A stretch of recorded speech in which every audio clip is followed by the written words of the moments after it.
Olá pessoal, mais uma vez gravando vídeo aqui no canal e hoje eu venho fazer uma resenha rápida, espero, sobre um livro que foi lançado a sua tradução aqui no Brasil agora, que é o Alfred Kinsey, Os Crimes e Suas Consequências, da doutora Judith Herzmann. Mas, antes de falar desse livro, eu gostaria de pedir, se inscreva no canal, ative as notificações, tá? Na descrição desse vídeo eu deixarei o link, tá? Para quem quiser adquirir o livro. Bom, eu acredito que seja uma das traduções mais importantes que nós temos até então, esse ano no Brasil, tá? Porque ele vem justamente desmistificar a pesquisa do Alfred Kinsey, tá? Muitas pessoas podem não conhecer o Alfred Kinsey, mas a sua influência, digamos, vamos falar, a sua influência na área da psicologia, desses ramos, né? Ela é enorme no que se refere à política sexual e à revolução sexual, tá?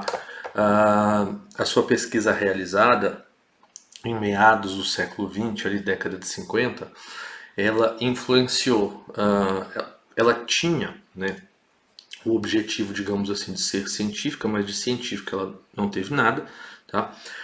Mas ela influenciou os Estados Unidos e com certeza colateralmente tudo aquilo que se refere à política sexual ao redor do mundo, e nós aqui no Brasil não deixamos de ser influenciado pela pesquisa desse cara. E o que acontece? A doutora então Judith Herzmann abre, vamos falar assim, a pesquisa do Kinsey e passa a verificar se essa pesquisa realmente tem algum cunho científico e se essa pesquisa, tendo um cunho científico, se ela é crível ou não. E o que ela vai mostrar é que a pesquisa do Alfred Kinsey, financiado pelas fundações Rockefeller, ela não passa de um pressuposto de uma pesquisa fake para poder justamente direcionar as pessoas para a liberalidade sexual, tá?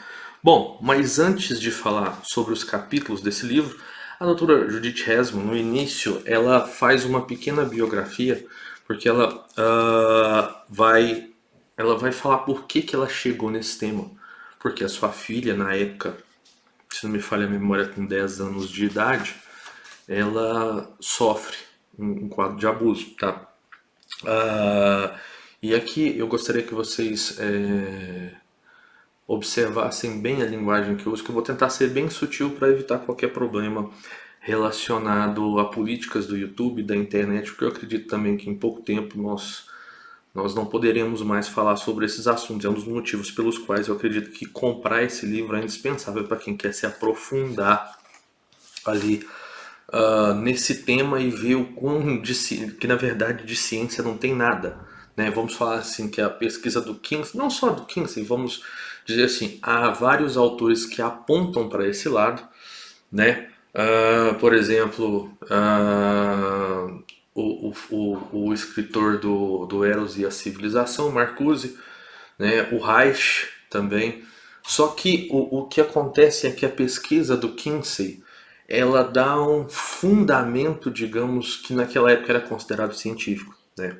E a doutora, ela, na verdade, ela fazia redação de músicas para programas infantis nos Estados Unidos, e aí passa por esse fato, né? E aí, em razão, uma coisa que ela já nota é o seguinte, que os textos que ela estava escrevendo para as crianças, né, para as músicas infantis, já estavam sendo considerados obsoletos.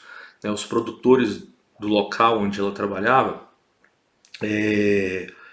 falavam que ela tinha que ser mais, as músicas tinham que ser mais rápidas e tendentes a fazer com que as crianças ficassem coladas na televisão.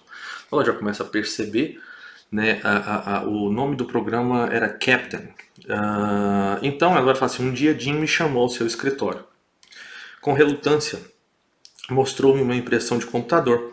Um estudo havia sido realizado com um grupo de teste de criança que usava câmeras escondidas para seguir o movimento de seus olhos.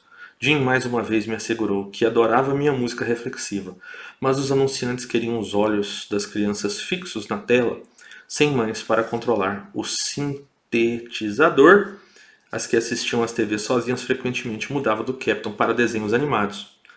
e eu teria de acelerar meu ritmo para competir com a ação frenética e crescente da violência dos desenhos e outras estações.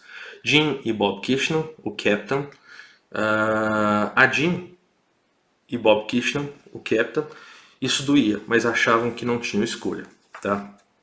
Então, ela passa por esse quadro, tá? E as pessoas, e o que assusta ela, é que as pessoas tinham essa visão assim de que a criança tinha essa tendência, né? Vamos falar assim, mas será que a sua filha aconteceu isso com ela, mas será que ela não pediu isso? E ela consulta, vai conversar, vai desabafar com os parentes dela. E ela acaba descobrindo que os parentes em locais diferentes dos Estados Unidos tinham visões semelhantes nesse sentido, de que quem sabe a criança não estimulou para que isso acontecesse, né? Então prestem bem atenção nas palavras que eu estou usando, tá? E aí ela vai fazer, em razão de todo esse quadro, ela vai fazer com o dinheiro que ela recebe dos royalties do Captain, né? Ela volta à faculdade e vai fazer seu doutorado em comunicação. Ela fala que ingressa no Case Western Reserve University, em Cleveland, para estudar os efeitos da televisão. E para minha surpresa como profissional interessada, descobri que a toxicidade da TV tinha sido bem documentada pelo relatório do Surgeon General sobre a violência televisiva, em 1972. Ignorando as descobertas do relatório, deixando de informar os fatos, a mídia conseguiu menosprezar e esconder seus efeitos colaterais tóxicos de seus próprios profissionais. Que já houvesse um conjunto ignorado de pesquisas sobre possíveis danos da televisão, fez com que o foco do meu trabalho mudasse, especialmente depois que testemunhei o que pude chamar de um experimento inquietante e não monitorado de comportamento verbal e não verbal. E ela vai falar dos papéis. Numa das minhas turmas, um jovem estudante de comunicação, cuja noiva acabara de deixá-lo, havia roteirizado um vídeo que usava fotos explícitas da Playboy, Penthouse, Hustler e revistas similares. Do Dr. Lowell Lin, professor do curso, me assegurou que todos os alunos haviam trabalhado no vídeo, consentiram com seu conteúdo. Não tinha nenhum problema com as fotos, disse ele. E, depois que as primeiras risadinhas cessaram, a ordinária equipe de produção televisiva universitária trabalhou em silêncio. E aí ela vai dando toda o seu percurso, vamos falar assim, acadêmico, e ela vai mostrando essa ligação entre pornografia e abuso, tá, gente? E aí ela vai fazer algumas conferências ainda falando da biografia dela, e as pessoas começam a vetá-la, porque ela faz essa ligação. E existiam instituições, vamos chamar assim, instituições que defendiam o amor entre um adulto e uma criança. E aí numa dessas, né, ela vai citar, para poder ficar bem claro, ela fala: quando eu cheguei em Londres, soube que Tom O'Carroll, líder da, vocês sabem, Pedo Information Exchange, estava percorrendo a Inglaterra numa turnê de relações públicas, promovendo essas relações e conferências sobre essas relações. Certo, gente? Isso em 1977. E aí, alguém lá em um determinado... enquanto eu voava para os Estados Unidos, refletindo os acontecimentos da última semana. E aí, nessa conferência, tá? Ela vai fazer remissão, ela fala que encontra uma pessoa, mas eu estava à procura da causa. Orientou-me a não deixar de ler sobre Kinsey em The Sex Researchers, de Edward Brasher. Por que? Perguntei. Uma pessoa chegou para conversar com ela. Ela fala quando um psicólogo canadense, na Inglaterra, um psicólogo canadense sai da conferência, chama ela discretamente e fala: pesquisa esses livros. Por quê? Aí ele fala: eu trabalhei com Kinsey e Pomeroy, disse ele. Um era e o outro era. Quem era o que? Perguntou. Aí ele disse: leia e descubra.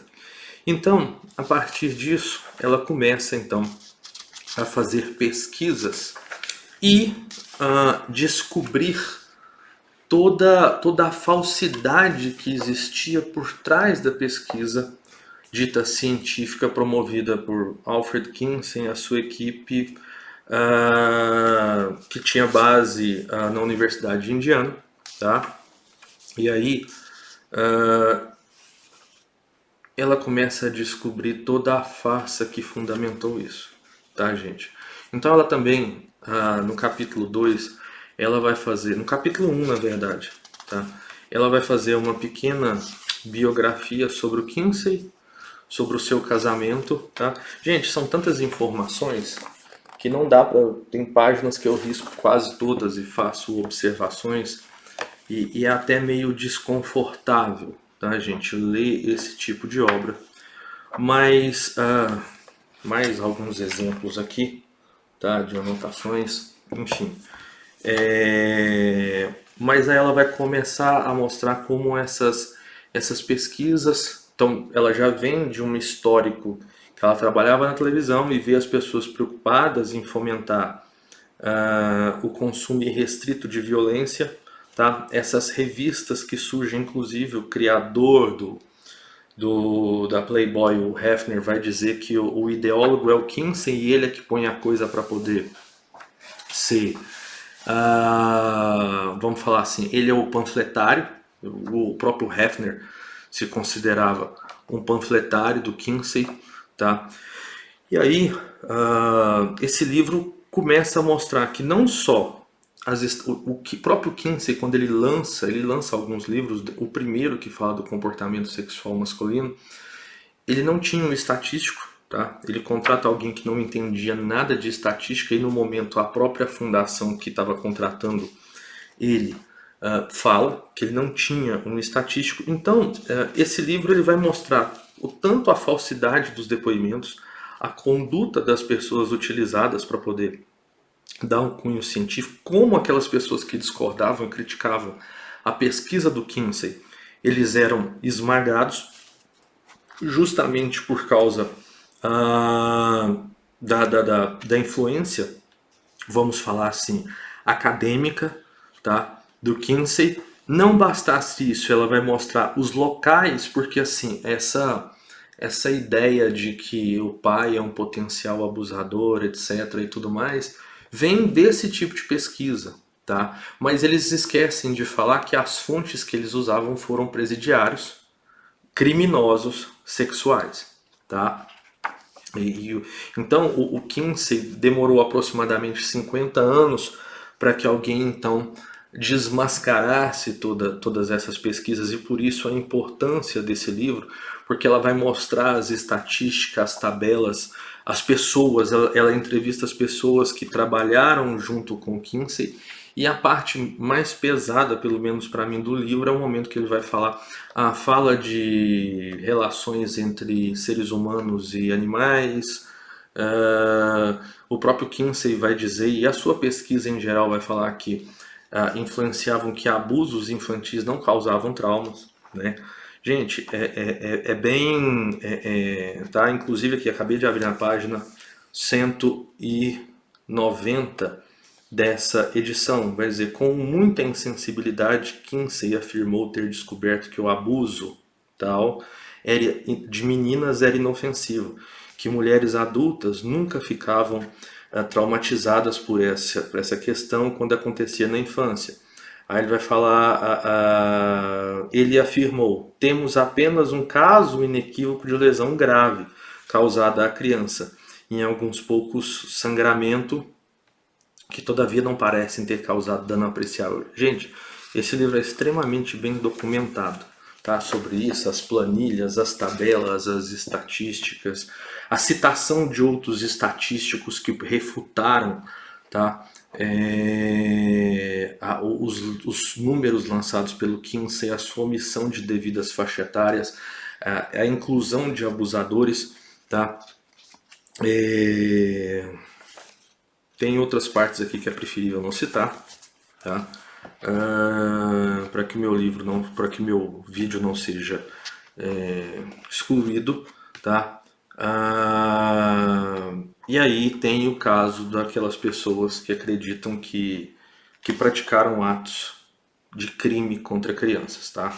Então ele vai falar aqui dessas pessoas, ele vai citar o nome, os documentos de quem são essas pessoas, tá? Eles vão falar de quem que muitos eram essas pessoas que participavam de associações que aprovavam esse tipo de crimes contra crianças, né? Então ele vai citar isso, como as pessoas usavam, a barbaridade, a brutalidade disso. É interessante que isso influencia tanto, porque quando você lê, eu já tinha noção de qual era o tema desse livro, vai mostrar recortes de jornal, o livro, enfim, é fartamente documentado.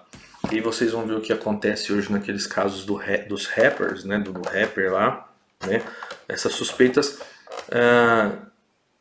vamos falar assim que de forma direta ou indireta tem a mão do Kinsey nisso aí da sua pesquisa, justamente por essa liberalidade e hoje, né, pensemos aqui, isso aqui foi feito numa época em que ela desconfia da influência da TV. Hoje praticamente as pessoas nem têm TV, as pessoas têm telas de frente de si, telas que não são TV, são celulares, são tablets, né, smartphones, laptops, enfim. Então, para quem quer se documentar bem, tá? E saber das barbaridades que essas pessoas cometem em nome de uma pseudociência, né? Aí a gente sempre se pergunta quem bancou, né? E com qual objetivo essa pesquisa foi bancada, tá? Então, assim, esse é um livro que eu recomendo fortemente que vocês adquiram, porque eu acredito que em breve, quando as pessoas lerem o que está escrito aqui, talvez ele seja excluído dessas plataformas mais comuns. Assim como aconteceu já com outros livros em língua portuguesa. Eu estou fazendo essa explanação porque não seria a primeira vez que isso vai acontecer, né? Como aconteceu com o livro Libido Dominante do Ernest Michael Jones, tá? Gente, tentei fazer uma resenha aqui só para vocês terem a noção do que tem no livro, tá? Evitei de ficar lendo partes, mas é material pesado, tá? Mas para quem quer ficar informado e saber disso e da influência inclusive de médicos nazistas, tá?